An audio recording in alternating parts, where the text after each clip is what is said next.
கடவுளாக வாழ்ந்து கொண்டிருக்கக்கூடிய இருபெரும் தெய்வங்களான புரட்சித் தலைவர் எம்ஜிஆர், புரட்சித் தலைவி அம்மா அவர்களுடைய அருளாசியோடும் புரட்சித் தலைவர் மரியாதைக்குரிய எதிர்க்கட்சியினுடைய தலைவர், எங்களுடைய கழகத்தினுடைய பொதுச் செயலாளர், எங்களை போன்ற ஒரு சாதாரண விவசாயியாக இருந்து இன்னைக்கு தலைமையிடத்தில் இருக்கக்கூடிய எங்களுடைய பொதுச் செயலாளர் அவர்களுடைய நல்லாசியோடும், எங்களுடைய அரசியல் ஆசனாக இருக்கக்கூடிய புதுக்கோட்டை வடக்கு மாவட்ட கழகத்தினுடைய செயலாளர் என்னுடைய அருமை அண்ணன் விஜயபாஸ்கர் அவர்களுடைய ஆதரவோடும், திருச்சி புறநகர் மாவட்ட கழகத்தினுடைய செயலாளர் அருமை அண்ணன் குமார் அவர்களுடைய ஆதரவோடும், புறநகர் மாவட்ட கழகத்தினுடைய மற்றொரு மாவட்ட செயலாளர் அண்ணன் பரஞ்சோதி அண்ணன் அவர்கள், அண்ணன் மாநகர் மாவட்ட கழகத்தினுடைய செயலாளர் அண்ணன் சீனிவாசன் அவர்கள், முன்னாள் அமைச்சர் அக்கா வளர்மதி அவர்கள் மற்றும் இங்கே வருகை தந்துள்ள அத்தனை பொறுப்பாளர்களுடைய ஆதரவோடும், அனைத்திந்திய அண்ணா திராவிட முன்னேற்ற கழகத்தினுடைய 2 கோடி தொண்டர்களுடைய பேராதரவோடும், பொதுமக்களுடைய ஆதரவோடும் அனைத்திந்திய அண்ணா திராவிட முன்னேற்ற கழகத்தினுடைய சார்பாக திருச்சி நாடாளுமன்ற தொகுதிக்கு இன்று நாங்கள் வேட்புமனு தாக்கல் செய்துள்ளோம்.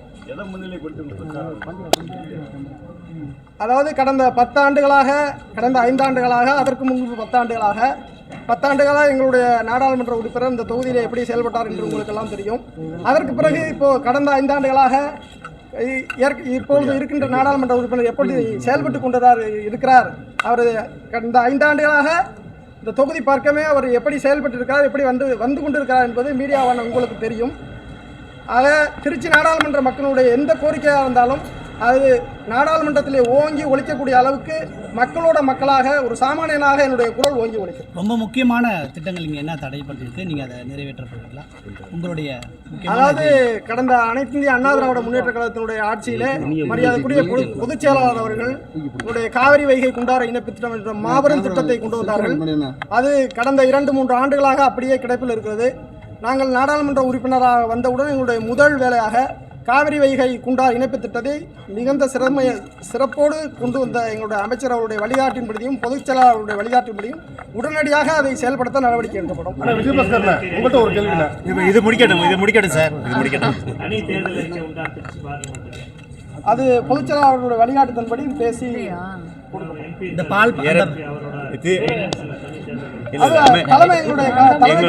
முன்னாள் அமைச்சரும் நாங்களும் கழகத்தினரும் தோழமை கட்சியினரும் கலந்து பேசி இங்கே ஏகப்பட்ட திட்டங்கள் இருக்கு. அதை கொண்டு 2 விஷயம், இந்த பால் பண்ணை, இந்த எக்ஸ்பிரஸ் எலிவேட்டட் வே எல்லாரும் வாக்குறுதி கொடுக்குறாங்க, அதை நீங்க நிறைவேற்றுவீங்களா? உங்களால முடியும்? கட்டாயமாக நீங்க இந்தியாவிலையும் சரி தமிழ்நாட்டிலையும் சரி மற்ற மாவட்டங்களை நம்ம ஒப்பிடும்போது திருச்சிராப்பள்ளி மற்றபடி இங்கே இருக்கிற டெல்டா மாவட்டங்கள்லாம் பார்க்கும்போது நமக்கு சாலை வசதிகள் மிக பின்தங்கி தான் இருக்குது.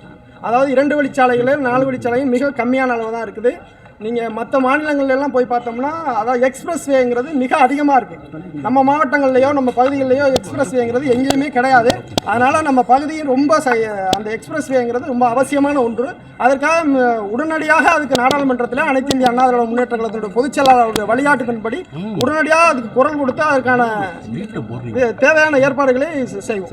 நீங்கள் கேட்ட அந்த திட்டம் பொதுச் செயலாளர், எங்கள் பொதுச் செயலாளர் 2014 84 கோடி ரூபாய் நிதி ஒதுக்கீட்டு செய்துவிட்டார்கள்.